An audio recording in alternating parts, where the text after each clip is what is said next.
Hello everyone, welcome to online study zone. आज हम इस वीडियो में लेकर आए हैं रोजाना की तरह सेट नंबर 29 और आशा करते हैं कि आप लोगों ने इससे पहले के सारी वीडियो को ज़रूर देख लिया होगा। तो चलिए इस वीडियो को शुरू करते हैं। और इस वीडियो में एक और टॉपिक आपको देखने को मिलेगा, ग्रैंड स्लैम। ठीक है, ग्रैंड स्लैम टूर्नामेंट 2022 जो हुआ है वो चारों के चारों हम इस वीडियो में डिस्कशन करने वाले हैं वीडियो के एंड में। तो आप बने रहिए। और इस वीडियो में एंड में आपको 25 MCQ भी, सॉरी 25 नहीं है, आज माफ़ी चाहेंगे, 15 ही MCQ मैंने बना रखा। ठीक है, तो 15 MCQ का सेट ज़रूर लगाइएगा और देखिएगा कितना सही कर पाते हैं। तो ज़्यादा समय ना लेते हुए चलिए इस वीडियो को कंटिन्यू करते हैं। तो पहला पॉइंट्स ये कह रहा है कि जुलाई 2022 में जारी भारत नवाचार सूचकांक में बिहार की रैंकिंग क्या रही। तो बिहार की रैंकिंग कितनी रही? 15। ये ध्यान रखना, 15।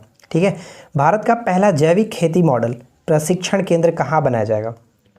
राज्य का पहला जो कि जैविक खेती मॉडल प्रशिक्षण केंद्र कहाँ बनाया जाएगा? फतुहा में। ठीक है, फतुहा में बनाया जाएगा, ये ध्यान रखिएगा। भारत का पहला ऑनलाइन एग्री हैकथॉन बिहार के किस जिले में आयोजित किया गया था? ऑनलाइन एग्री हैकथॉन बिहार के किस जिले में आयोजित किया गया था? भागलपुर। ठीक है, भागलपुर, ये आपको याद रखना है। देखिए, फतुहा संबंधित एक और पॉइंट ये याद रखिएगा कि कृषि उत्पादों के निर्यात के लिए पहला, जो कि हम यहाँ पे कह सकते हैं, इनलैंड कंटेनर डिपो यहाँ पे बनाया गया। ठीक है, इनलैंड कंटेनर डिपो बनाया गया फतुहा में, ये इंपॉर्टेंट है, याद रखेंगे। और एक प्रश्न ये भी याद रखिए कि नीलगाय को बिहार में जो कि पालतू पशुओं का दर्जा दिया गया, नीलगाय को, राइट। चलिए उसके बाद है अनमोल ऐप। तो पूछा जा सकता है कि अनमोल ऐप को किसने जो कि लॉन्च किया है? तो बिहार सरकार ने लॉन्च किया है। तो इसका उद्देश्य क्या है इस अनमोल ऐप का? तो गर्भवती महिला और नवजात शिशु की मॉनिटरिंग के लिए इस ऐप को लॉन्च किया गया, इसे याद रखिएगा, अनमोल ऐप। ठीक है, अगर आपको ये वीडियो पसंद आए तो प्लीज़ वीडियो को लाइक करें, दोस्तों के साथ शेयर करें। चैनल पे पहली बार आए तो चैनल को सब्सक्राइब करके नोटिफिकेशन बेल आइकन को ऑल पे सेट कर लीजिए। और रही बात इसकी PDF की, तो मैंने इस PDF के सभी पार्ट्स को जो कि टेलीग्राम पर डाल दिया है। अगर आपने नहीं ज्वाइन किया तो टेलीग्राम ज्वाइन करके रखिए, वीडियो की डिस्क्रिप्शन में टेलीग्राम का लिंक आपको मिल जाएगा। ठीक है, और ये PDF आपको टेलीग्राम पर ही मिलेगा। अगला प्रश्न है कि मुजफ्फरपुर में कैंसर अस्पताल के निर्माण के लिए किस संस्था के साथ समझौता हुआ? ध्यान रखिएगा, मुजफ्फरपुर में कैंसर अस्पताल के निर्माण के लिए टाटा मेमोरियल सेंटर के साथ समझौता हुआ है। किसके साथ? टाटा मेमोरियल सेंटर के साथ समझौता हुआ है। उसके बाद अगला प्रश्न है कि त्रिस्तरीय पंचायती परामर्श समिति द्वारा पंचायत का कार्यभार संभालने वाला बिहार का पहला जिला कौन सा है? ध्यान समझिएगा कि त्रिस्तरीय पंचायती परामर्श समिति द्वारा पंचायत का कार्यभार संभालने वाला बिहार का पहला जिला कौन बनेगा? तो ये आपका बन गया शिवहर, राइट, शिवहर। उसके बाद अगला प्रश्न है कि गरिमा गृह, गरिमा गृह क्या है? तो गरिमा गृह बिहार में चलाया गया है कि ट्रांसजेंडरों को आर्थिक रूप से सशक्त बनाने के लिए पटना में स्थापित किया गया गरिमा गृह। तो डायरेक्ट आपसे पूछा सकता है कि गरिमा गृह का संबंध किससे है? तो ये ट्रांसजेंडरों के आर्थिक रूप से सशक्त बनाने के लिए इसको स्थापित किया गया, कहाँ पर? पटना में, राइट। अगला प्रश्न कि साहित्य गौरव पुरस्कार से किसे सम्मानित किया गया? साहित्य गौरव पुरस्कार से किसे सम्मानित किया गया? पूनम आनंद को, पूनम आनंद को साहित्य गौरव पुरस्कार से सम्मानित किया गया। इसका 30 पार्ट तक आएगा, यानी ये आपका 29 पार्ट है। तो इसका एक और पार्ट हम लाएंगे, उसके बाद आपको और हमारी तरफ से करंट अफेयर्स बिहार की नहीं दी जाएगी, जो भी आपको दी गई है आप उसको रिविजन्स करेंगे। और एक हम मास्टर वीडियो बना देंगे 1 से लेकर के सभी 30 पार्ट तक का, ताकि आप लास्ट टाइम में इसी वीडियो को 1 से लेकर के 30 वाली जो वीडियो है आप इसको देख करके रिविजन्स कर सकते हैं। पार्ट बाई पार्ट के लिए प्लेलिस्ट चेक कर लेंगे। अगर आपको रिविजन्स के लिए एक ही मास्टर वीडियो चाहिए तो आप फिर इस वीडियो से देख करके जो कि अपना टाइम बचा सकते हैं और आप एक ही वीडियो में देख सकते हैं। चलिए उसके बाद बात करते हैं हम लोग अगले प्रश्न की तरफ। तो नेक्स्ट प्रश्न हमारा ये है कि भारत सरकार के फिट इंडिया मूवमेंट कार्यक्रम में बिहार के जिलों में शीर्ष स्थान पर कौन रहा? भारत सरकार के फिट इंडिया मूवमेंट कार्यक्रम में बिहार के जिलों में शीर्ष स्थान पर कौन रहा? नवादा, नवादा शीर्ष पे रहा। ठीक है, ककोला जलप्रपात नवादा, जो कि बहुत इंपॉर्टेंट है एग्जाम्स के पॉइंट ऑफ व्यू से, याद रखिएगा। उसके बाद नेक्स्ट वन क्या है कि बिहार का पहला जैव विविधता पार्क कहाँ पर? अररिया में। और अररिया से 2 प्रश्न हमें बहुत बार डिस्कशन किया है, तो रेणु पार्क और दूसरा जो कि चिड़ियाघर कहाँ पर? ये आपका अररिया में, अररिया के रानीगंज में। ठीक है, रानीगंज में। उत्तर भारत का पहला सिटीजन बायो डीजल पंप किस जिले में लगेगा? सिटीजन बायो डिजिटल पंप किस जिले में लगेगा? समस्तीपुर। ठीक है, समस्तीपुर। और यहाँ पे देखिए समस्तीपुर में एक चीज़ हम, और यहाँ पे सॉरी समस्तीपुर नहीं, एक चीज़ यहाँ पे नोटिस करिएगा, मैंने एक पॉइंट्स लिखा है, जैसे कि थर्ड है, तीसरा इंटरनेशनल सुपर पावर ग्रिड कहाँ पर लगेगा? कटिहार में। ध्यान रखिएगा, तीसरा international super power grid Katihar में लगेगा। इससे पहले गया और रोहतास के बाद यह तीसरा सुपर ग्रिड होगा। ठीक है, और इसका जो कितना वाट है तो आप यहाँ पे देख सकते हैं, इसकी जो क्षमता है वो 765 किलोवाट है, 765 किलोवाट है। तो ये इंपॉर्टेंट रहेगा। ठीक है, यानी कि तीसरा इंटरनेशनल सुपर पावर ग्रिड कहाँ पर? कटिहार में, गया और रोहतास के बाद। ठीक है फ्रेंड्स, तो ये रही हमारी आज की इंपॉर्टेंट कलेक्शन। अब हम बात करते हैं ग्रैंड स्लैम प्रतियोगिता और लास्ट में आपको देखने को मिलेगा 15 MCQ। तो चलिए सबसे पहले हम बात कर लेते हैं ग्रैंड स्लैम प्रतियोगिता के बारे में। यहाँ पे आज हम लेकर आए हैं ग्रैंड स्लैम टेनिस प्रतियोगिता 2022। तो ग्रैंड स्लैम टेनिस प्रतियोगिता के संबंध में आपको चीज़ें पता होंगी, जैसे इसके अंतर्गत पूरे वर्ष में 4 प्रतियोगिताएं खेली जाती हैं, 4 टूर्नामेंट खेली जाती हैं और चारों टूर्नामेंट से रिलेटेड हमेशा पेपर में कुछ ना कुछ क्वेश्चंस पूछे जाते हैं, क्योंकि ये बहुत ज़्यादा इंपॉर्टेंट होता है हर एग्ज़ाम्स के लिए। तो आज हम इस वीडियो में बात करेंगे चारों ग्रैंड स्लैम के बारे में, क्योंकि चारों प्रतियोगिताएं कंप्लीट हो चुकी हैं, तो एग्ज़ाम्स में कहीं ना कहीं इस पर फोकस रहेगा। तो इस चीज़ से लेकर के हम कंप्लीट कर लेते हैं इसको। तो देखिए, ज़्यादातर इंपॉर्टेंट ये होता है कि इसमें पुरुष एकल और महिला एकल विजेता कौन रहे। युगल वाला नहीं पूछा जाता है, ना के बराबर होता है, यानी कि 0% के आसपास हम कह सकते हैं उसकी आने की चांसेस होती है, लेकिन ज़्यादा चांसेस आपका यही होता है कि पुरुष एकल और महिला एकल विजेता कौन रहे। तो हम यहाँ पे कवर करने वाले हैं, राइट। सबसे पहला होता है साल का पहला ऑस्ट्रेलियन ओपन 2022। ऑस्ट्रेलियन ओपन 2022 सबसे पहला होता है और इस वर्ष जो खेला गया 2022 में, ये 110वां संस्करण था। ठीक है, आयोजन कहाँ पे हुआ था? तो आयोजन होता है ऑस्ट्रेलिया के मेलबर्न में आयोजन हुआ, ये ध्यान रखिएगा। अब बात करते हैं सबसे इंपॉर्टेंट पॉइंट, जो कि पुरुष एकल विजेता कौन रहे। तो पुरुष एकल विजेता में राफेल नडाल स्पेन के हैं, राफेल नडाल, और उप विजेता के रूप में डेनियल मेदवेदेव रूस के हैं।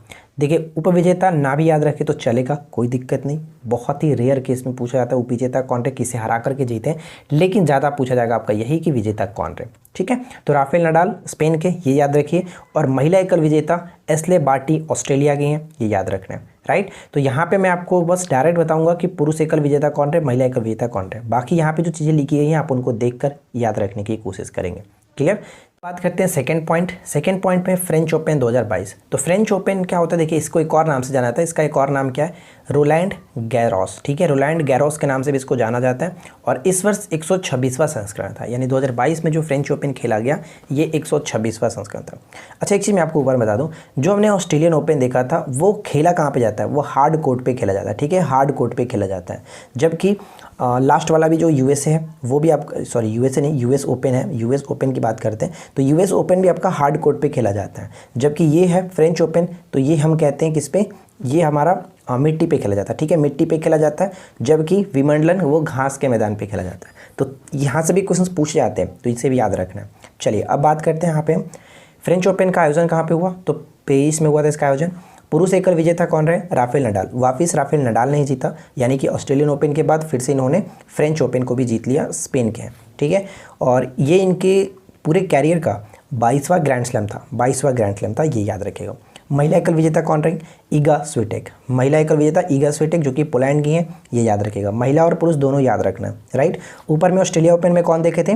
वो एस्ले बार्टी थी, जो कि खुद ऑस्ट्रेलिया की हैं। और उसके बाद यहाँ पे महिला एकल में, यानी कि फ्रेंच ओपन में किन्होंने जीता? ईगा स्विटेक ने। ये चीज़ ध्यान रखिएगा। यहाँ पे बात करते हैं थर्ड पॉइंट क्या है? Wimbledon open 2022। सबसे पहला चीज़ पूछा जा सकता है कि ये किस चीज़ पे खेला जाता है? तो ये खेला जाता है घास के मैदान पर। बहुत इंपॉर्टेंट है, घास के मैदान पर। आयोजन कहाँ पे हुआ? लंदन में इसका आयोजन हुआ। 135वां संस्करण था, ये याद रखेंगे। पुरुष एकल विजेता कौन रहे? नोवाक जोकोविच। अब यहाँ पे थोड़ा सा नाम आपको चेंज करके याद रखना है, नोवाक जोकोविच। पिछले वर्ष 2021 में बात करते तो इन्होंने लगातार तीनों को जीता था। Australian open, French open, Wimbledon, तीनों लगातार जीते हुए चौथे में जाकर के हारे थे, चौथे ग्रैंड स्लैम में। ठीक है, तो इस बार इन्होंने तीसरी में बाजी मारी फिर से। पुरुष एकल विंबलडन 2021 इन्होंने जीता, जो कि ये सर्बिया के प्लेयर हैं। उसके बाद महिला एकल की बात करते हैं तो महिला एकल में एक नया नाम जुड़ा हुआ है, ध्यान रखिएगा, एलेना रिबाकिना। तो बस आपको एलेना याद रखना है, एलेना ये चल जाएगा, याद रखेंगे तो काम चल जाएगा। कहाँ से हैं? ये कजाकिस्तान से संबंध रखती हैं, ये याद रखिएगा, कजाकिस्तान, राइट। तो नोवाक जोकोविच पुरुष एकल और एलेना रिबाकिना जो है वो कजाकिस्तान से। तो ये दोनों नाम आपको याद रखने की कोशिश करनी है। नोवाक जोकोविच तो वैसे याद ही रहेगा, लेकिन नया नाम जुड़ा हुआ है एलेना, तो ये थोड़ा सा आपको दिक्कत करेगा, लेकिन याद रखना है। उसके बाद है लास्ट हमारा होता है पूरे साल का लास्ट यूएस ग्रैंड स्लैम, जो कि होता है यूएस ओपन 2022। तो इसका आयोजन कहाँ पे किया गया? आर्थर एस स्टेडियम है, आर्थर एस स्टेडियम, जो कि यूएसए में। 142वां संस्करण था और इसमें पुरुष एकल विजेता कौन रही? पुरुष एकल विजेता जो रही, इनका नाम है कार्लोस अल्कारेज। ये भी थोड़ा नया नाम आया हुआ है, ये भी याद रखिएगा। कहाँ से? स्पेन से। ठीक है, कार्लोस अल्कारेज स्पेन से नया नाम है, और महिला एकल विजेता ईगा स्विएटेक। तो ईगा स्विएटेक के नाम हमने ऊपर में देखा था, कौन था वो, जो कि सेकंड ग्रैंड स्लैम यानी कि फ्रेंच ओपन को जीती थी, और यहाँ पे फोर्थ, तो सेकंड और फोर्थ दोनों इन्होंने जीता। ऊपर में महिला की अगर हम बात करें तो महिला प्रथम वाला जो था ऑस्ट्रेलियन ओपन, उसमें एस्ले बार्टी, सेकंड वाला में ईगा स्विएटेक, थर्ड वाला में हमने एक नाम देखा एलेना, ये याद रहेगा एलेना रिबाकिना, और फोर्थ वाला में वापस फिर से सेकंड वाली आ गई हैं ईगा स्विएटेक, ठीक है। और अगर हम पुरुष वाले में बात करें तो पुरुष वाले में कौन थे, राफेल नडाल स्टार्टिंग से, फिर से राफेल नडाल आ गए थे, और थर्ड नंबर पे हम क्या देखे थे, थर्ड नंबर पे नोवाक जोकोविच, और फोर्थ नंबर पे नया नाम यहाँ पे कार्लोस अल्कारेज। तो ये चारों चीज़ आपको अच्छे से याद रखना है, राइट। चलिए सबसे पहला प्रश्न देखिए क्या कह रहा है कि आंगनबाड़ी कार्यकर्ताओं के शैक्षणिक स्तर में सुधार लाने के लिए बिहार सरकार द्वारा किस योजना की शुरुआत की गई है। तो आपको ये बताया गया था, और आशा करते हैं कि आपने ऊपर में जो ग्रैंड स्लैम प्रतियोगिता से संबंधित सारी पॉइंट्स आपको बताई गई है वो आपको क्लियरली समझ में आ गई होगी, राइट।